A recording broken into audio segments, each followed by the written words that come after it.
April 1912, the moment when human pride met the unforgiving sea. In the dawn of the 20th century, the world charged forward with unstoppable ambition. Countries battled to prove their greatness through towering skylines, roaring machines, and ships capable of conquering the oceans. The British giant White Star Line refused to be left behind. They envisioned a fleet so advanced and luxurious that it would outshine every rival and redefine what humans believed was possible at sea. The first of these incredible vessels was to be the RMS Olympic, followed by a ship that would become far more famous, the RMS Titanic. Construction began in Belfast, Ireland in 1909 at the Harland and Wolff shipyard. Thousands of workers contributed to the massive project, hammering steel plates, installing powerful engines, and crafting elegant interiors. After nearly 3 years of effort, Titanic was launched into the water in May 1911 and fitted out over the following months. She was a titan of steel and ambitions, stretching 882 feet from bow to stern, rising 175 feet into the air, and weighing more than 46,000 tons. With cutting-edge watertight compartments and doors that could seal off danger at the touch of a button, the Woe Titanic was more than a ship. She was a kingdom of luxury floating on the sea. Passengers wandered through glittering first-class lounges, dined beneath dazzling crystal chandeliers, and descended the grand staircase like royalty. From Turkish baths and a squash court to a heated swimming pool, barbershops, cozy reading rooms, and elegant music spaces, every corner promised calm. Yet below the glamour lived a different world. In third class, families slept in tight bunks, sharing meals in modest dining rooms. Many had sold nearly everything they owned to afford a ticket, dreaming of a new life in America. On board sailed the full spectrum of humanity millionaires, draped in luxury, and families holding on to nothing but hope. Together they crossed the Atlantic, their fates unknowingly bound on the same journey. April 10, 1912, Titanic prepared for her maiden voyage from Southampton, England. Excitement pulsed through the air as crowds gathered to witness the great ship's departure. A mixture of passengers boarded, famous millionaires like John Jacob Astor IV and Benjamin Guggenheim, newlywed couples embarking on their first adventures together, and immigrants clutching their tickets as they stepped into a future unknown. The mighty ship blew its whistles, and tugboats guided her into the sea. Titanic first traveled to Cherbourg, France, then Queenstown, now Cobh in Ireland, to pick up passengers before setting her course toward New York, with more than 2,200 people aboard. During the first days at sea, life on Titanic felt peaceful and joyful. The weather was clear, the ocean calm. First-class passengers enjoyed multi-course meals, music performances, and evening strolls along deck chairs. Crew members worked diligently, guiding the ship at nearly top speed over 21 knots as the captain aimed to reach New York early. Messages arrived from nearby ships, warning of drifting icebergs in the North Atlantic. Some of those warnings were relayed to the bridge, while others were placed aside for the next morning. The ship pushed onward, confident in its strength and design. After all, how could an unsinkable ship fall victim to a mere block of ice? The night of April 14, 1912 was exceptionally still.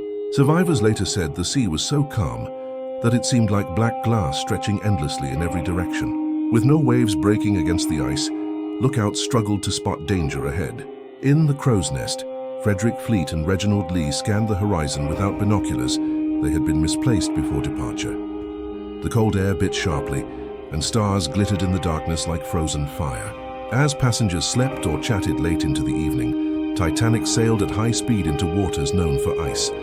At 11:40 p.m., Fleet suddenly saw a giant dark shape looming ahead. His heart jumped. He rang the lookout bell 3 times and shouted into the telephone, "Iceberg right ahead!" First Officer William Murdoch reacted instantly, turning the ship hard to port and reversing the engines. The Titanic began to turn, but the iceberg was too close. Moments later, came a faint, eerie scraping sound along the starboard side. Most passengers barely felt it, but deep below the surface, steel plates buckled and rivets snapped as the iceberg tore open 5 of Titanic's forward compartments, one too many for her to stay afloat. Captain Edward Smith and Thomas Andrews, the ship's designer, inspected the flooding. Their conclusion was devastating. Titanic would sink, and she would sink fast. Andrews estimated she had less than 2 hours left. The engines stopped. Passengers looked around confused as the ship fell silent. Some thought it was just a precaution. Others believed the ship would stay afloat easily, but beneath them icy seawater raced through the lower decks. At 12:05 a.m., the order came to uncover the lifeboats. That's when the horrible truth began to emerge. Titanic carried only 20 lifeboats, enough for about 1,178 people, barely half the souls aboard. Safety regulations were outdated. Lifeboats were valued not for saving lives, but for ferrying passengers to rescue ships in case of minor emergencies. Worse still, many crew members had never practiced lowering the boats at full capacity. Confusion spread on deck as officers attempted to control the situation. The rule was declared, women and children first. Families were separated as men stepped back, hoping for another chance later. Some lifeboats were launched half empty because people refused to believe the ship could actually sink. First-class passengers reached the boats quickly, while many in third class faced locked gates or struggled to find their way through the maze-like corridors. Panic began to stir beneath the surface of calm instructions.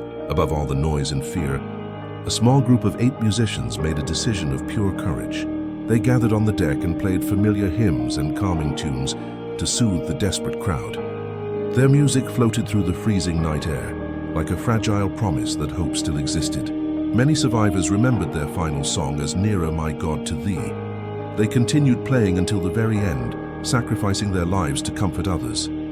At 2:20 a.m., the Titanic's stern rose almost vertically, hung for a moment like a giant shadow pointing toward the stars, and then plunged downward into the deep Atlantic. The once mighty ship was gone. Where music and luxury had existed only hours earlier, now there was only darkness and the sound of human suffering. Hundreds of passengers now floated in below freezing water, struggling to breathe. The cold cut like knives. Within minutes, life faded from most of them. Their life jackets kept them afloat, but couldn't protect against the temperature. Cries for help filled the night and slowly fell silent one by one. Out on the ocean, lifeboats drifted under the starlit sky.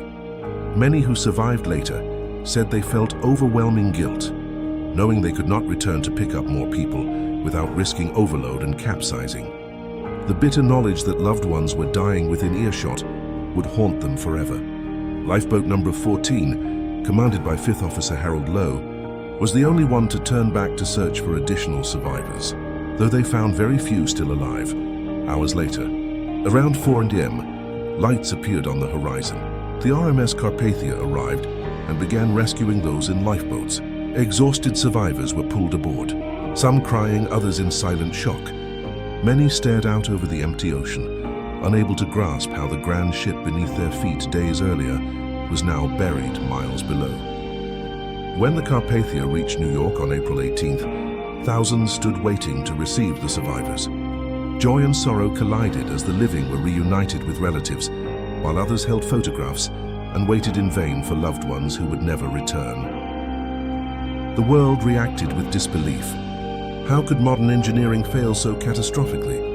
Investigations began in both the United States and Britain. Testimonies from survivors revealed heartbreaking stories of bravery and mistakes. Key changes were introduced as a result of the tragedy. Every ship must have enough lifeboats for all passengers. Lifeboat drills became mandatory, and radio communications had to be staffed 24 hours a day. Iceberg patrols were also established to prevent similar disasters. Meanwhile, Titanic's radio operators, Harold Bride and Jack Phillips, sent frantic distress messages using Morse code. CQD. CQD, SOS. Ships miles away heard the signals, but the closest vessel, the Californian, did not act in time due to a silent radio and misunderstood signals. Farther away, the Carpathia heard the distress call and turned around immediately, pushing through dangerous icy waters to help, but would arrive too late to save most. As icy water surged through the lower decks, Titanic's bow dipped further toward the depths. Steel moaned in agony, bending against the crushing force of the sea. Passengers fought desperately against the rising flood, while crew members urged them upward toward any last chance of survival. Fathers kissed their wives and children goodbye. Some men dressed in their best suits, saying they wished to meet death like gentlemen. Benjamin Guggenheim famously declared, "We've dressed in our best and are prepared to go down like gentlemen."